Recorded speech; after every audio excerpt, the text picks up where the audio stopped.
Halo, aku Ibor, selamat datang kembali di Ibor23. Di video kali ini aku pengen ngomongin hal-hal di IPDN yang menurutku aneh, berkesan, atau ya aku gatel aja pengen ngomongin ini ke kalian. Buat yang nggak tahu, aku pernah praja IPDN angkatan 23 masuk tahun 2012, dan untuk topik pertama mungkin langsung aja ke alasan masuk IPDN.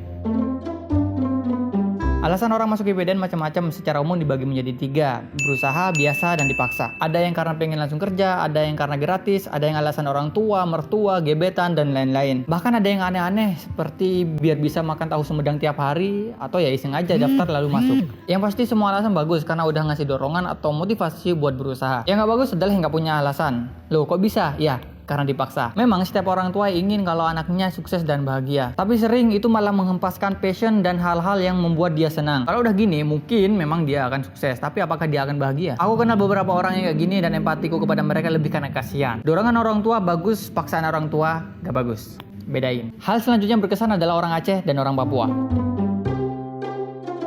Di kampus temanku dari Aceh sampai Papua. Kalau dengar kata Aceh, konotasinya pasti religius, Rambi Mekah, hukum syariah, dan lain sebagainya. Itu bener banget dan aku kagum banget. Waktu muda praja sering banget aku lihat teman-teman kontingen Aceh subuh-subuh udah pada berlarian ke masjid. Aku pikir ada apa, ternyata senior dari kontingen Aceh mewajibkan semuanya muda praja untuk subuhan jamaah di masjid. Jaraknya lumayan by the way. Dan ini udah jadi tradisi turun-temurun kontingen Aceh. Meski setelah jadi senior teman-temanku ini nggak semuanya jadi sereligius itu, tapi menurutku ini adalah suatu penanaman budaya yang keren. Orang Papua bisa dibilang orang timurnya orang timur di Indonesia, yang kebanyakan orang mau interpretasikan dengan watak yang keras, kasar, jahat, dan lain sebagainya. Padahal sebenarnya nggak gitu. Aku punya banyak teman Papua dan sekitarnya dan nggak pernah punya masalah dengan mereka. Ada temanku satu orang Papua, Sorong lebih tepatnya. Namanya Napasau, orangnya baik, disiplin, dan bijaksana dalam bertindak. Aku nggak kaget kalau waktu praja dia bisa menjadi polisi praja dan setelah lulus dia diangkat menjadi pengasuh. Orang Papua memang dianugerahi dengan wajah yang sangar dan fisik yang kuat, sehingga sebagian orang melihatnya serem aja untuk mendekat gitu. Tapi kalau kita udah berteman dekat dengan mereka, kita bakalan dianggap udah kayak saudara. Jalan bareng, makan bareng, musuh dari temanku adalah musuhku dan berlaku sebaliknya. Intinya tiap orang dari tiap daerah punya karakter masing-masing yang kalau kita udah deketin punya sisi kerennya sendiri-sendiri. Punya makin banyak teman makin bagus biar makin banyak yang nemenin ngejalanin aturan di IPDN.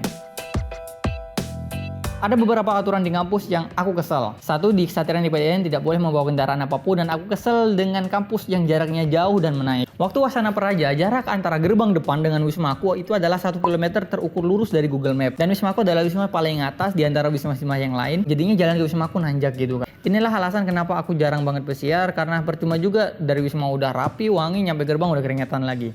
Selain nggak punya duit juga sih. Belum lagi jarak dari Wisma ke kelas atau ke lapangan yang sama aja jauhnya. Kalau di total, jumlah jalan kakiku tiap hari di kampus itu bisa mencapai 6 km tiap hari. Itu udah nggak perlu ditanya men kenapa praja IPDN bisa kurus-kurus. Kalau yang pengen coba silakan aja waktu pelantikan pamung praja muda PDN, biasanya orang luar bisa masuk sampai ke Wisma Praja. Tapi sebelum itu latihan fisik dulu deh. Aturan di kampus yang menurutku aneh adalah nggak boleh bawa HP berkamera dan berinternet alias smartphone. Tapi kalau bawa HP, kamera SLR, dan laptop yang ada internetnya, boleh. Ya ini jatuhnya agak nanggung sih. Iya kita paham, memang tujuannya biar nggak gampang nyebarin footage kayak di tahun 2007 saat kejadian Cliff Moon. Cuman jatuhnya jadi aneh. Like what the Lagian zaman sekarang menjauhkan diri dari teknologi itu nonsens banget. Justru kadar pemerintah ini harusnya didekatkan dengan teknologi dan dibekali dengan ilmu IT yang terkini biar bisa nyiptain iklim 4.0 di masyarakat atau e-government yang baik.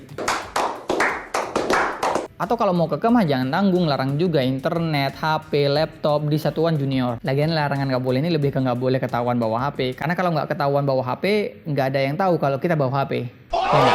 Oke, itu dia video curhat kali ini. Kalau kepanjangan nanti malah ngantuk. Jadi sampai jumpa di video selanjutnya. Subscribe, like, dan komen. Aku Ibor dari Ibor23, standing out.